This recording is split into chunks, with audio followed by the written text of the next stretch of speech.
this video, we're going to do a couple things now that we actually have our user login. First of all, we're going to hook up this log out button. Second, we're going to make the login form work again. And third, we are going to create an avatar. And fourth, when you go to the ad page, we need to make sure that the user is actually logged in. So a couple things going on here, but let's get started. First of all, log out button. We'll open up our auth controller right here, and we'll make a logout method. So exports.logout equals request response. And to log out, you simply just say request.logout. That's it. Then you've logged the person out.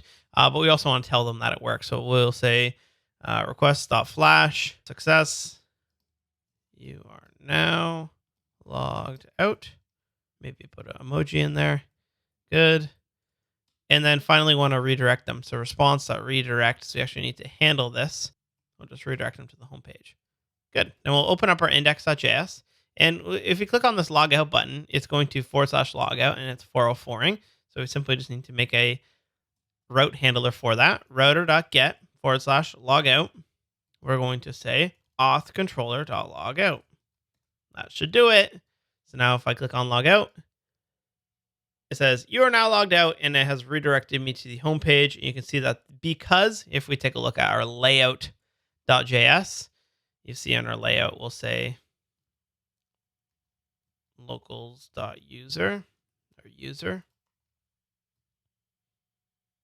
So if there is a user, then show them this logged in nav. Otherwise, we show them the logged out nav. So that's what we have going on here. So there is no user being passed to all of the templates. So it's showing us the logged out nav. Good. So we have that. Now we'll click on login.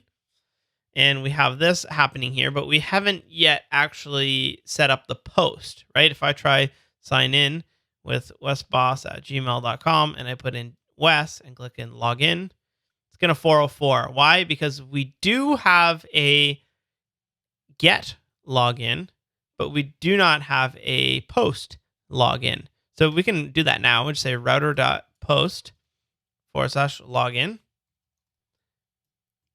And then we simply just need to take our auth controller and give it this login again, because it will handle all of the local authentication for us. Super easy. I really like that. So we'll take our auth controller and we'll say login.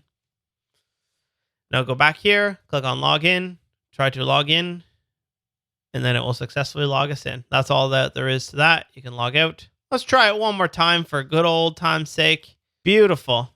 Nicely logged in. So that's the first two pieces, log out and log in. All of that stuff is baked into passport.js. Not anything we have to worry about sessions or deleting cookies or anything like that. Next up, we have this avatar right here. And if you open up the layout and we look at it, we'll just search for avatar. What we're saying is a user.gravatar. Well, first of all, if you've never used a gravatar, it's a globally recognized avatar. And essentially what it does is every single time that you have a user's email address, you can actually drum up their avatar from it. So we're not going to actually be handling the users uploading an image to here because nobody will actually do that. We're just going to use the built-in gravatar service, which will show us their globally recognized avatar. So if you've ever signed up for WordPress before, then you're going to have a gravatar that sort of follows you around throughout the entire internet. So how this gravatar property, we haven't really done it. So let's open up our user.js model.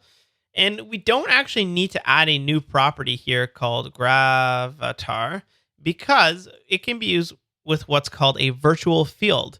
And a virtual field in Mongoose is essentially something that can be generated. So rather than storing all the data about a user, sometimes your fields can be generated. For example, if you're trying to store somebody's weight and you're storing it in kilograms, you wouldn't also store it in pounds because that can just be generated on the fly. If you have it in one, you can convert it to the other, no problem. Same with if you are storing miles per hour, you can easily convert that to kilometers an hour for people that use a sane metric system. So what we want to do is make a virtual field here, and we'll say user schema.virtual.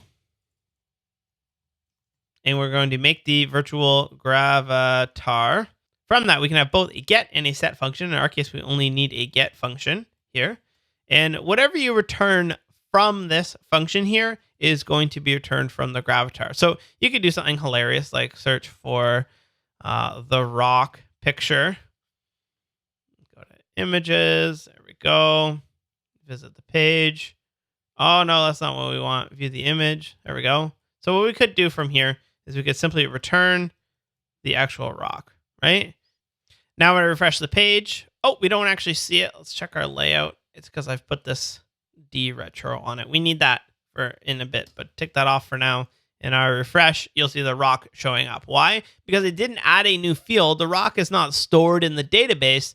The rock is just virtual, and it's being pulled up via a virtual field called gravatar. And whenever you want to use user.gravatar, it's going to generate that field sort of on the fly for us. So that's what we want here. We're not going to use a rock, as awesome as he is. We are going to be using a gravatar. Now, how do you get a gravatar? Well, a gravatar uses a hashing algorithm called MD5, and essentially it just takes the user's email address and hashes it so that you're not going to leak the user's email address in the image source, but you will show a hash of that. So we go up to the top here, and we've already imported our MD5 library. And from it, we'll make a hash. We'll take MD5, and we need the user's email address. So we say this.email, right? Because this is going to be equal to the user, and then we can access any of the properties like email. That's why we've used a proper function here and not an arrow function.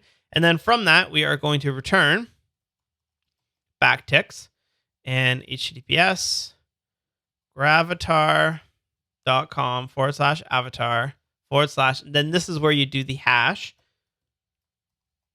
and then question mark s equals size equals 200. So give that a refresh, and now when we see that, what's going to happen is a picture of me is going to pop up, or a picture of you is going to pop up, or if you don't have a gravatar associated with that email address, you'll just see like a G or some sort of default gravatar that gets passed in, right? See this? 519C9AE, that's an MD5 hash of wesboss@gmail.com. So if I ever go to this URL here, I can see a picture of myself. Or if you would like a huge picture of myself, you can make it 2000. Whoa, too big, too big, too big. But you get the point, right? This is a URL which can then be used in an image tag that is auto-generated with something called a virtual field. Whew. Hey, Rock. Similarities? I think so. So we've got that. What else do we need? We got our avatar, we got our login, we got our logout. Last thing we need to do is let's log out. And let's go to the add page. And you shouldn't be able to add a store unless you are logged in. So what we'll do here is we'll go back to our auth controller, and we're going to make a little piece of middleware that checks if the user is logged in. So say exports dot is logged in equals request, response, and next. And we can check if the user is authenticated. If request.is authenticated, that's a method there. That's not just a property. And what that will do is it'll check with Passport if that user is there. And that's the beauty of using Passport middleware, is that it puts all of these methods on for us that we can just go ahead and use. And if that is true, then next. We'll just say carry on. They are logged in. Otherwise, you can return here. We're going to request.flash error. We'll say, oops, you must be logged in. Then we'll redirect them to the login page. Response.redirect. Good. So we just made a little piece of middleware. Oops, arrow function. We made a little piece of middleware here that says if they are authenticated, then continue on the middleware path. Otherwise, stop it right there. Tell them that they must be logged in and show them the actual login page. So we can take this is logged in middleware, go back to our routes, find this route, which is /add right here. Oh no, that's our post. This is our add. And before we show them the add store form, we are simply going to take our auth controller and give them the is logged in, and then move them on to add store. So you will never make it past this middleware unless we're logged in. If we are, then we'll make it to the second piece of middleware in the stack. So now if I go back to add, it tells me, oops, you must be logged in to do that, and brings me to the login page. So I cannot go to the add page. But if I do log in, Then I go to add.